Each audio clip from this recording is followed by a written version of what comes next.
Unlock the full potential of your Samsung Smart TV by mastering its intuitive remote control in just 90 seconds. Let's dive into the heart of your Samsung Smart TV experience, the remote. At the center, you'll find the directional pad, a circular button with 4 arrow keys used ease to navigate through menus, highlight options, and move your cursor on the screen. Press the central OK button to select the highlighted item or confirm an action. The home button, usually marked with a house icon, is your gateway back to the main Smart Hub screen, where all your apps and settings reside. Need to retrace your steps? The back button will take you to the previous screen or menu, helping you navigate smoothly.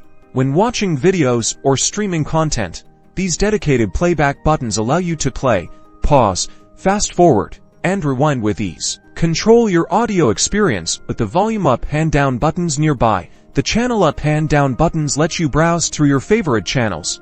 Many Samsung remotes feature dedicated buttons for popular streaming services like Netflix or Prime Video. A single press takes you directly to your chosen app, saving you time navigating through the Smart Hub. To fine-tune your viewing experience, locate the settings button, often depicted by a gear icon. Here you can adjust picture quality, sound outputs, network settings, and much more. Simply use the directional pad to highlight your desired setting and the OK button to enter it. Then, use the arrow keys to adjust the values or select options. Accessing your favorite apps is as simple as pressing the home button to get to the Smart Hub, then using the directional pad to highlight the app you want and pressing OK. And for those moments when you need silence, the mute button provides instant audio control. With these simple steps, you're now equipped to navigate, access, and optimize your Samsung Smart TV with confidence. Enjoy your enhanced viewing experience.